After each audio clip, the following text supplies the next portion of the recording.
Afternoon தான் எனக்கு ப்ரொசீஜர்னு சொன்னாங்க. ஸோ ஆஃப்டர்நூன் வந்து எனக்கு ஒரு 3 o'clock ப்ரொசீஜர் ஆரம்பித்தாங்க. தென் அது ஒரு 2 hours 2.5 hours தான் நடந்தது. தென் அது முடிஞ்சோடனே நான் நார்மலாகவே நான் வந்து நார்மலாக தான் இருந்தேன். முடிஞ்சோடனே நார்மலாக நான் டிஸ்சார்ஜ் ஆகி வீட்டுக்கு போயிட்டேன். இங்கே வந்து அட்மிஷனே நான் ஆகலை, அந்த மாதிரி தான்.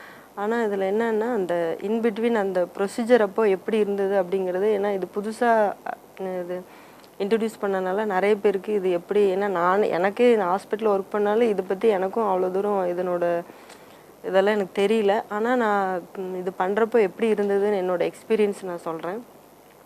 நான் பயந்துட்டு தான் இருந்தேன், ஏன்னா எங்கள் மேடம்க்கே தெரியும் நான் ரொம்ப பயப்படுவேன் அப்படின்னு.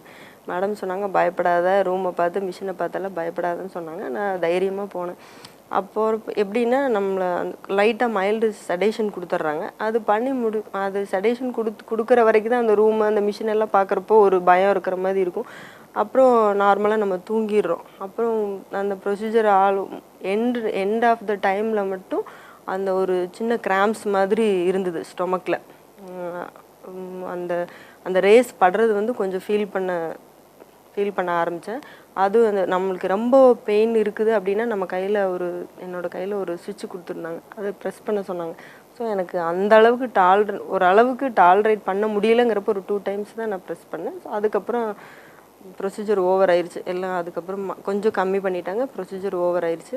நான் ஆஸ் யூஷுவலாக நான் நடந்து தான் போனேன், வீல் சேர் கூட வேண்டான்னு சொல்லிட்டேன். ஏன்னா எப்படி இருக்குன்னு நம்ம வந்து பார்க்கணும் அப்படின்றனால நடந்தே தான் நான் வந்து டிஸ்சார்ஜ் ஆகி போனேன். அப்புறம் வீட்டுக்கு போயிட்டு அடுத்த நாள் ஆஸ் யூஷுவலாக நான் மார்னிங் வந்து டியூட்டிக்கு வந்துட்டேன். ஏன்னா நான் வந்து பஸ்ஸில் தான் டெய்லி வருவேன். அதே மாதிரி நான் அடுத்த நாள் நான் பஸ்ஸில் நான் டியூட்டிக்கு வந்துட்டேன்.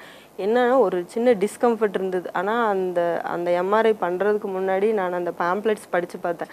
அதில் என்ன இப்போ எழுதியிருந்தாங்கன்னா, ஒருவேளை கிராம்ஸ் இருக்கலாம், இல்லைன்னா அந்த நம்மளோட தோல் பகுதியிலலாம் ஏதாவது பேர்னிங் ஆகிற மாதிரி, தோல்லாம் பேர்னிங் ஆகிற மாதிரி இருக்கும் அப்படின்னு. அப்போ கொஞ்சம் பயந்தேன், ஒருவேளை இது மேலெல்லாம் தோலெல்லாம் சுருங்கிருமோ, ஒருவேளை ஹீட் பட்டு இந்த மாதிரி காயமாயிருமோ நினச்சேன். பட் எனக்கு எதுவுமே ஆகலை, எந்த கிராம்ஸ் எதுவுமே எனக்கு தெரியல. நான் வந்து நார்மலாக தான் இருந்தேன். அடுத்த நாள் டியூட்டிக்கு வந்து ஃபுல்லாக கேஸ் எல்லாம் முடிச்சுட்டு தான் போனேன். எனக்கு இருந்த ஒரே பிரச்சனை என்னென்னா ஒரு டிஸ்கம்ஃபர்ட் இருந்தது ஸ்டொமக்கில், அவ்வளோதான். அது ஒரு 3 days அது சால்வ் ஆயிடுச்சு. பெயின் இருந்தால், இன்கேஸ் பெயின் இருந்தால் டேப்லெட் சாப்பிடுங்கன்னு மேடம் டேப்லெட் சஜஸ்ட் பண்ணியிருந்தாங்க. பட் எனக்கு பெயின் இல்லை, ஸோ நான் ஒரு டேப்லெட் கூட எடுக்கல. நீங்கள் நினைக்கலாம், ஒருவேளை இவங்க ஹாஸ்பிட்டலே ஒர்க் பண்ணுறனால இவங்க இப்படிலாம் பேசுகிறாங்கன்னு நினைக்கலாம். எனக்கு இருந்த ஃபேக்ட் தான் நான் சொல்ல முடியும். ஸோ எனக்கு இப்படி தான் இருந்தது. அதுக்கப்புறம் என்ன நடந்தது அப்படின்னா, எனக்கு நெக்ஸ்ட் மந்த்து அதுக்கு அடுத்த மந்த்தெல்லாம் என்னோடய ப்ளீடிங்கில் எல்லாமே சேஞ்சஸ். எனக்கு ஸ்டொமக் பெயின், பேக் பெயின் எல்லாமே சுத்தமாகவே எனக்கு ஸ்டாப் ஆயிடுச்சு தான். அப்படியே ஒரு 2-3 months ஆச்சு இப்போ எனக்கு பண்ணி. இந்த 3 monthsல வந்து நான் ரொம்ப ஃப்ரீயாக இருக்கேன்னு சொல்லணும். இல்லைன்னா நான் 15 days ரொம்ப கஷ்டப்பட்டுட்டு இருந்தேன் எவ்ரி மந்த்து. இப்போ வந்து ரொம்ப ஃப்ரீயாக இருக்கேன்னு தான் நான் சொல்லணும். இந்த ப்ரொசீஜர் பண்ணுறதுக்கு வந்து நான் இதுக்கு லீவ் எடுக்கும். ஹாஸ்பிட்டலில் போய் இப்போ ஓப்பன் சர்ஜரி பண்ணணும் அப்படின்னா இதுக்காக ஒரு 15 நாள் லீவ் போடணும். நம்மளுக்கு ஹெல்ப்புக்கு யாராவது வேணும், குழந்தைங்கள பார்க்க முடியாது, நிறைய ப்ராக்டிக்கல் டிஃபிகல்ட்டிஸ் நிறைய இருந்ததுனால தான் நான் என்னோட இந்த ப்ராப்ளத்தை நான் 2.5 years அதை தள்ளி போட்டுகிட்டே இருந்தேன். பட் இது என்னென்னா, எனக்கு யாரோட ஹெல்ப்புமே இல்லாமல் என்னோடய ஒர்க்கு நானே பண்ணுற அளவுக்கு இதில் வந்து நிறைய என்ன சொல்கிறதுனா, நம்மளுக்கு எப்படி சொல்கிறது, இன்னொருத்தரோட உதவியே நம்மளுக்கு தேவையில்லை, எல்லாமே நம்மளே பண்ணிக்கலாம். ஆஸ் யூஷுவலாக தான் சும்மா ஒரு ஸ்கேன் பண்ணுற மாதிரி தான் எனக்கு தெரிஞ்சுது. அதனால் இந்த ட்ரீட்மெண்ட் வந்து எப்படின்னா, இப்போது இந்த ஒரு அவசர காலத்தில் எப்படி சொல்கிறதுனா, யாருக்குமே இப்போ லீவ் எடுக்க முடியாது, ஒருத்தர் பார்த்துக்க முடியாது. இப்படி ஒரு ரொம்ப பிஸியான ஒரு வேர்ல்டில் வந்து இந்த மாதிரி ப்ரொசீஜர் வந்தது வந்து ஒரு பெண்களுக்கு வந்து ஒரு பெரிய கிஃப்ட்டுன்னு தான் சொல்லணும். ஏன்னா அவங்க ஒரு 15 days லீவ் எடுத்து அப்புறம் வெயிட்டு தூக்கக்கூடாதும்பாங்க, அப்புறம் அப்படி பண்ணக்கூடாது இப்படி பண்ணக்கூடாதும்பாங்க. இதுக்கு எந்த விதமான இதுவும் இல்லை. நம்ம நார்மல் ஆஸ் யூஷுவலாக நார்மல் ஃபுட்டு நார்மலாகவே இருந்துக்கலாம். அந்த மாதிரினால இந்த ட்ரீட்மெண்ட் வந்து ரொம்ப எப்படி சொல்கிறது, ரொம்ப யூஸ்ஃபுல்லாக இருக்குது அப்படிங்கிறத நான் The MR-guided focused ultrasound technology is a fascinating technology. Medicine has seen a lot of technology changes over the last few decades. About 30 or 40 years ago, most major procedures were treated by open surgery. And we all know that for the last couple of decades, we've been talking more and more about limited surgery, keyhole surgery, laparoscopic surgery, histoscopic surgery. A lot of places where we are using instrumentation to the effect that the surgical procedure becomes less and less cumbersome and more easy for the patient.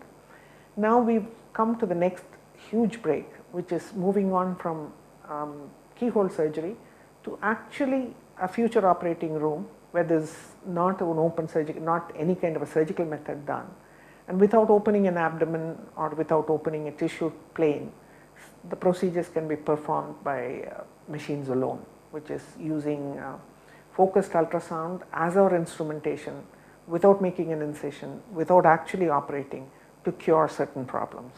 And these certain problems may lie in the uterus, as in women's problems such as fibroids, adenomyosis. It could very soon be even in areas such as breast lumps or cancer metastasis in the bones, prostate problems in men, and so many different areas where open surgery is cumbersome and gives rise to a lot of problems and complications.